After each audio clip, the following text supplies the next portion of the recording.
Mesdames, Messieurs, bonjour. Quel plaisir de savoir que vous êtes en train de nous regarder sur votre chaîne. Alors, c'est J90 Télévision.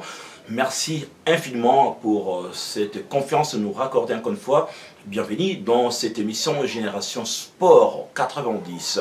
Alors, c'est la génération 90, mais aujourd'hui, on va parler d'une autre génération. Il s'agit bel et bien des léopards de la République démocratique du Congo pour ces CHAN. Les CHAN, une compétition d'ailleurs habituée par la République démocratique du Congo, parce que la RDC est parmi les équipes qui participent, et d'ailleurs la RDC a des couronnes. Alors pour arriver à la troisième couronne, il faut battre le Maroc.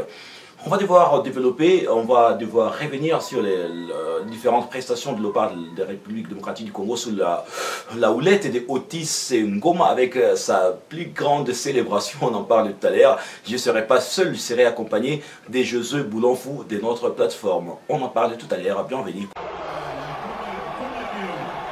Cabrit, square ball, great chance, second goal, and it's struck home by Orson Mwaku. The substitute doubles the Congolese advantage.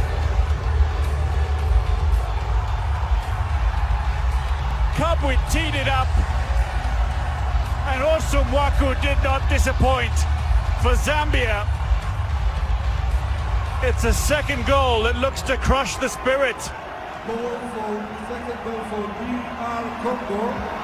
Alors on arrive pour les détails. Bonjour José Boulonfou. Bonjour Christian Kamalebo, bonjour à tous les téléspectateurs de la J90 Télévision. Voilà José Boulonfou, je sens vraiment la gaieté. Hein. Tu es tellement à l'aise aujourd'hui, c'est un week-end. En tout cas, en week-end, on est à l'aise, surtout que nous sommes avec un compagnon de lutte qui est derrière la caméra, Faustin Mouriwa.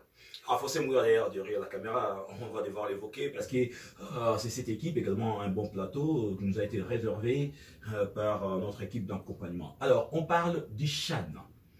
Les CHAN, ça représente quelque chose dans ta vie parce qu'en 2009, José, c'était de cette génération, de cette belle épopée où on a vu Trésor Poutou, on a vu des joueurs tels que Mabele Bawaka ou Kassongongando également. Ils étaient venus ici dans la ville de Goma. Oui, je me rappelle, c'était le tout premier CHAN qui s'était déroulé en Côte d'Ivoire à l'époque quand, en tout cas, il y avait un Trésor Poutou qui était tout feu tout flamme. Mabele Bawaka et Alain Kalutu Kadioko, sans oublier monsieur Serge Lofo-Bongeli qui était d'ailleurs capitaine à l'époque, aujourd'hui qui est intendant de l'équipe nationale. Ouais.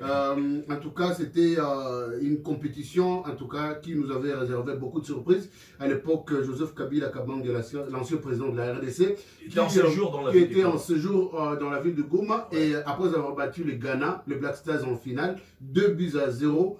On a vu l'équipe qui était dans l'obligation de quitter. Pourtant, les Ghana avaient déjà gagné la RDC, c'était lors de la phase de poule, dans ces CHAN. Dans ces CHAN, dans la phase de groupe. Quelque chose de revanche. De revanche, dans la phase de groupe, bien évidemment, il y avait le Ghana qui avait battu la RDC, mais en finale, ouais. C'était vraiment la revanche. À l'époque, si je me rappelle bien, c'était l'époque où il y a la célèbre danse. Non, à l'époque c'était temps présent. Temps présent. Ouais, oui. Temps présent quand Wayne avait chanté ses clips. Ouais. Et l'équipe, quand on marquait, c'était la célébration de temps présent. Serge Lofo-Bongeli l'avait déjà montré. Voilà, et ils étaient arrivés à Goma avec le trophée.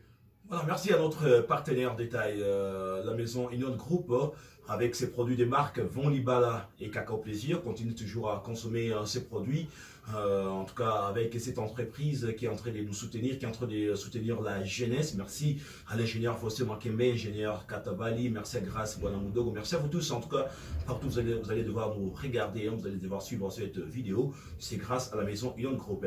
Parlons maintenant des CHAN. L'RDC qui est dans l'obligation de pouvoir remporter ce match pour déjà ce dimanche. Il faut gagner le Maroc. Il faut gagner le Maroc, ça ne sera pas surtout facile, Christian Kamalebo, ça ne sera pas surtout facile, mais moi je pense qu'avec le mental d'acier, si en tout cas il s'est mis au travail, en tout cas ça sera un match coupéré, mais quand même, il faut quand même gagner parce que si vous allez comprendre avec moi que c'est un groupe de morts, c'est un pool de morts. quand nous avons 5 équipes. Et donc la RDC avait mal abordé d'abord la compétition parce que nous étions quasiment mal embarqués. Quand c'était déjà la première défaite face aux pays hôtes, les Kenyans, voilà, c'est ce qui plonge la RDC par instant à pouvoir aller rechercher encore une fois sa calculatrice, donc dans des calculettes et tout. Est-ce que ça passe ou ça casse? Christian, vous n'allez pas peut-être me contredire avec M. Faustin Mohiwa que la RDC avait très mal entamé cette chaîne. C'était vraiment très mal entamé, surtout que face à un Kenya qui est méconnu, qui a un championnat méconnu en Afrique. La RDC s'était fait battre en 8-0 et donc ça n'était vraiment pas vraiment un bon résultat. Surtout que ça continue à faire mal à la RDC. Mais oui, ça fait mal parce que pour les premiers matchs, il n'y avait pas un certain Linam Tang. Et d'autres joueurs qui étaient restés à Kinshasa, faute de documents administratifs et tout. Quand même, c'était un bémol. C'était un bémol, mais à l'absence de Lindam Tang, on a beaucoup de joueurs qui pouvaient surtout gagner le match, surtout que c'était le match de l'entame. Voyez-vous, moi je ne pense pas que si le coach avait très bien étudié ce match, on pouvait manquer, surtout qu'on a Agé Bassiala qui est tout fait tout flamme. On a l'expérimenté capitaine Michel Mika qui a sa 4e édition d'ailleurs.